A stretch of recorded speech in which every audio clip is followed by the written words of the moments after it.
부터 25절까지 말씀으로 임마누엘이라 하리라, 임마누엘이라 하리라, 이런 제목으로 말씀의 은혜를 나누고자 합니다.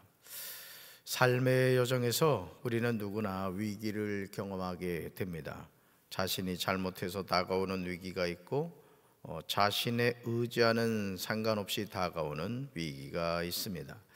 이런 때 우리에게 필요한 것은 자신을 잘 살피는 것입니다. 그리고 하나님께 무릎 꿇는 것입니다. 일평생 살면서 삶의 두려움이 없는 사람은 아무도 없습니다. 우리는 누구나 두려움을 가지고 하루하루 살아가죠. 그래서일까요? 성경에서 하나님은 우리에게 두려워하지 말라는 말씀을 수없이 반복해서 전하십니다. 두려워하지 말라. 우리가 하나님을 바라보지 않으면 두려워하게 됩니다. 루마니아의 리처드 범브란트 목사님이 감옥에 갇히게 되었다고 합니다. 감옥 안에서 매 순간 마음에 엄습하는 두려움을 극복하기 위해서 기도하고 또 기도하였습니다. 그리고 성경 말씀을 꾸준히 읽고 묵상하였습니다. 그러던 중에 신구약 성경에 나오는 두려워하지 말라는 말씀을 세워가기 시작했는데 365번이 나온다는 사실을 밝혀냈습니다. 사랑하는 성도 여러분, 하나님은 하나님의 자녀에게 두려워하지 말라고 말씀하십니다. 왜냐하면 우리 아버지가 전지전능하신 하나님이시기 때문이죠. 사람을 바라보면 우리는 그 순간부터 실망하게 되고 낙심하게 되고 두려움에 노예가 되고 맙니다. 이사야 7장에는 우시아의 손자여 요담의 아들인 유다의 아하스 왕 때 있었던 일에 관하여 전하고 있습니다. 아람 왕 르신이 르말리아의 아들 이스라엘 왕 베가와 함께 예루살렘을 치러 올라왔지만 도성을 정복할 수 없었습니다. 왜냐하면 하나님이 지켜주셨기 때문이죠. 유다의 아하스 왕은 큰 위기에서 벗어났습니다. 여기서 우리가 주목해서 보아야 하는 내용이 있는데 바로 이 표현입니다. 능히 이기지 못하니라. 능히 이기지 못하니라. 왜냐하면 살아계신 하나님이 예루살렘 성에 계셔서 그들을 지켜주셨기 때문이죠.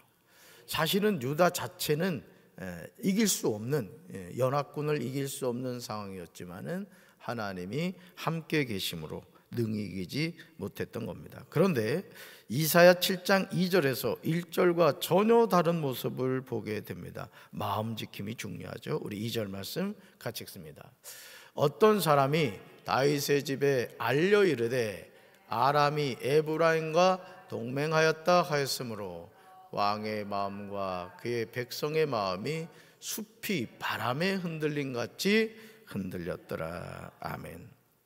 아람의 르신왕과 이스라엘의 베가 왕이 올라와서 예루살렘을 쳤으나 뭐 했다고요? 능히 이기지 못하였습니다.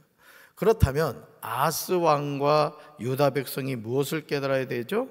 하나님이 함께 하시면 아람이 에브라임과 동맹하였다는 말을 들어도 흔들릴 이유가 없는 것이죠. 여기서 에브라임은 이스라엘, 북이스라엘을 말하는 겁니다. 그러나 안타깝게도 아람과 에브라임의 연합군대가 유다를 치려한다는 비상통보가 다윗 왕가에 전해지자 아하스 왕과 그 백성의 마음이 폭풍에 흔들리는 숲속의 나무들처럼 두려워 떨었다는 것이죠. 하나님의 자녀가 환경을 바라보면 두려워 떨게 됩니다. 여러분, 럼브란트 목사님이 신구약 성경에서 몇 번 두려워하지 말라는 말씀을 찾아냈다고요?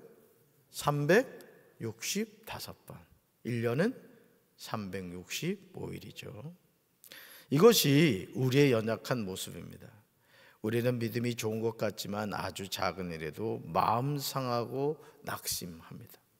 세상이 감당할 수 없는 믿음이 있는 것 같지만 누군가의 한마디 말에 넘어지곤 합니다. 하나님을 바라보지 않으면 우리는 살 수가 없습니다. 아하스 왕과 유다 백성의 마음이 숲이 바람에 흔들림 같이 흔들리자 하나님은 이사야에게 너와 내 아들 스알랴숲은 가서 아하스를 만나라 이렇게 말씀하십니다. 아하스를 만나라. 그리고 정신을 바짝 차리고 침착하게 행동하라고 이르라고 하십니다. 여러분, 하나님이 얼마나 섬세하신 분이에요. 아람의 르신과 르말리아의 아들이 크게 분노한다고 하여도 타다가만 두 부직갱이에서 나오는 영기에 지나지 않으니 두려워하지 말며 낙심하지 말라고 하십니다. 우리가 명심하고 들어야 될 말씀이에요. 두려워하지 말며 낙심하지 말아라. 사랑하는 성도 여러분, 지금 어떤 일로 마음이 숲이 바람에 흔들린 같이 흔들리고 계십니까? 무엇 때문에 두려워하고 계십니까? 무엇 때문에 낙심하고 계십니까? 하나님이 말씀하십니다. 두려워하지 말며 낙심하지 말라. 따라합시다. 두려워하지 말며 낙심하지 말라. 우리는 이 말씀을 들어야 할 줄로 믿습니다. 아람과 에브라임과 르말리아의 아들이 모여서 악한 음모를 꾸몄습니다. 그들이 유다를 공격하며 우리가 유다로 올라가서 그것을 정복하자. 그리고 그 땅을 갈라서 우리끼리 나누어 가지고 그 나라에는 다부엘의 아들을 새 왕으로 세우자고 이야기합니다. 그러니까 지금 있는 아하스 왕을 몰아내고 누굴 세운다? 다부엘의 아들을 새 왕으로 세우자는 것이죠. 여러분, 왕은 누가 세웁니까? 하나님이 세우시죠. 그런데 자기들이 임의로 몰아내고 세우겠다는 거예요. 그러나 이런 대적들의 이야기를 누가 들으셨습니까? 하나님이 들으셨습니다. 그리고 이사야 7장 7절에서 분명하게 말씀하십니다. 여기서 우리가 주목해서 보아야 하는 것은 주 여호와의 말씀입니다. 우리 7절 같이 읽습니다. 주 여호와의 말씀이 그 일은 서지 못하며 이루어지지 못하리라. 아멘. 아무리 수많은 대적이 악한 꾀로 하나님의 자녀를 대적하여 말한다고 할지라도 우리는 대적들의 이야기를 듣고 두려워하거나 낙심하면 안 되는 거예요. 그러니까 우리가 누구의 말을 듣고 살아가느냐가 중요한 것이죠. 무엇을 바라보느냐도 중요한 것입니다. 그러니까 바라봄과 들음이 중요하다라는 것이죠. 하나님의 자녀는 세상이 감당할 수 없는 믿음의 사람이 되어야 될 줄로 믿습니다. 우리의 믿음이 세상을 이깁니다. 하나님이 하시는 말씀이 무엇입니까? 그들의 계획은 성공하지 못한다. 그들 뜻대로는 되지 않는다. 이 말씀 후에 65년 내에, 여러분 정확하게요, 65년 내에 에브라임이 패망하여 다시는 나라를 이루지 못할 것이라고 예언하십니다.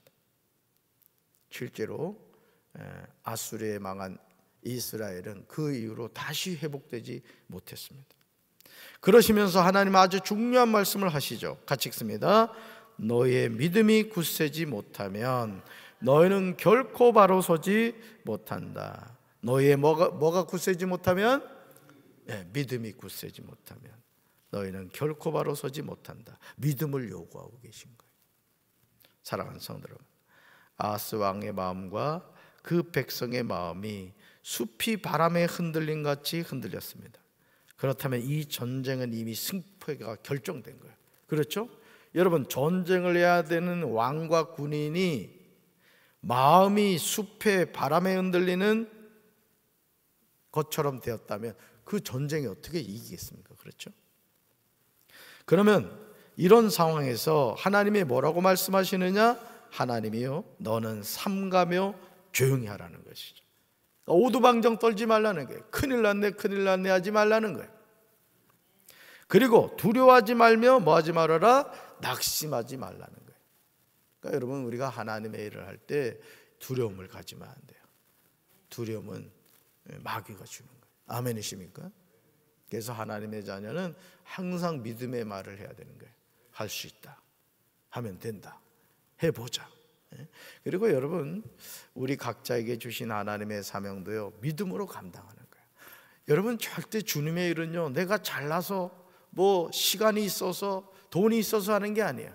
순종하면 하나님이 모든 환경과 여건을 주관해 주시는 거예요. 할렐루야.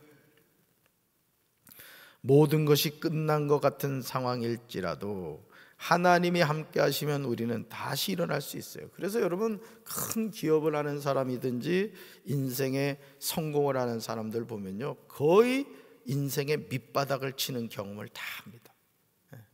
거의 끝난 것 같은 그런 상황, 끝났다고 할 수밖에 없는 상황에 처하는 경우가 많아요.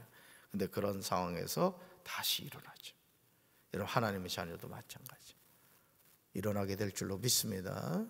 늘 겸손하게 하나님이 함께 하시면 나는 일어날 수 있다, 우리 가정은 일어날 수 있다, 우리 교회는 부흥한다, 우리나라는 평안하고 좋은 나라가 된다. 하나님이 보호하사 우리나라 만세라는 것이죠. 이사야 7장 10절에서 하나님은 유다 아스 왕에게 말씀하시죠. 이어지는 11절에서 이렇게 말씀하세요. 같이 읽습니다.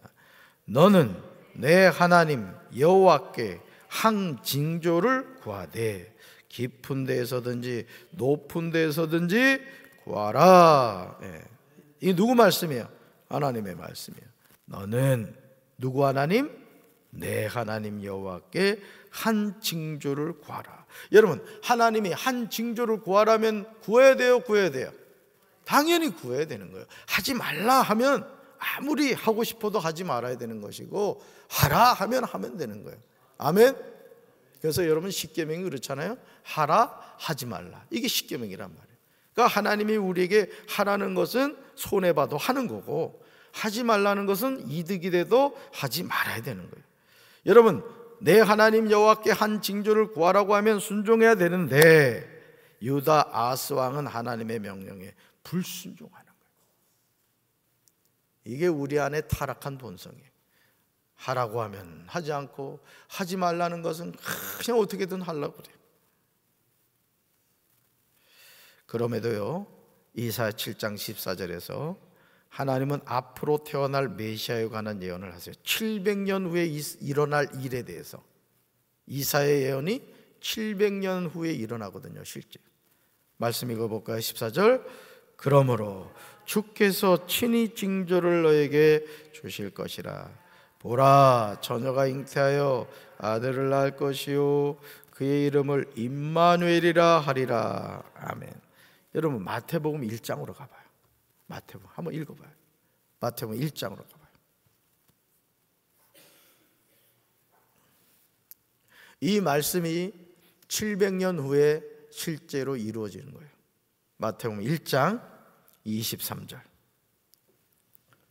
읽습니다. 보라, 처녀가 잉태하여 아들을 낳을 것이요 그의 이름은 임마누엘이라 하리라 하셨으니 이를 번역한즉 하나님이 우리와 함께 계시다 함이라. 아멘. 이사야 7장 14절이 마태복음 1장 23절에 나오는데, 거기에 세리 마태는 임마누엘의 의미를 번역하고 있어요. 임마누엘의 의미가 뭐예요? 하나님이 우리와 함께 계시다, 이거예요. 그래서 마태복음 1장 1절로 가보면 아브라함과 다윗의 자손 예수 그리스도의 계보라. 그러니까 이 임마누엘이 누구란 얘기예요? 예수다, 이게 예수다. 그러니까 예수님이 왜 이 세상에 오셨다? 임마누엘, 우리와 함께 계시기 위해서 오셨다는 거예요. 가장 위기의 순간에 임마누엘의 징조를 약속하시는 살아계신 하나님의 놀라운 은혜예요. 오늘도 이 임마누엘의 하나님이 저와 여러분과 함께 하기를 주님의 이름으로 축원합니다. 가슴에 손 얹읍시다. 사랑의 주님, 오늘 우리는 인생의 위기를 경험할 때가 있습니다. 끝났구나, 망했구나, 죽었구나, 이런 생각이 들 때 얼마나 많습니까? 그러나 우리는 임마누엘의 은혜를, 축복을 누리고 있는 하나님의 자녀인 줄로 믿습니다. 하나님이 우리와 함께 계시다, 이 임마누엘의 은혜를 늘 기억하며 오두방정 떨지 않게 도와주시고 늘 겸손한 마음으로 나와 함께 하시는 하나님의 손 꼭 붙잡고 오늘도 이 하루를 믿음 안에서 승리하게 하옵소서. 예수님 이름으로 간절히 기도합니다. 아멘.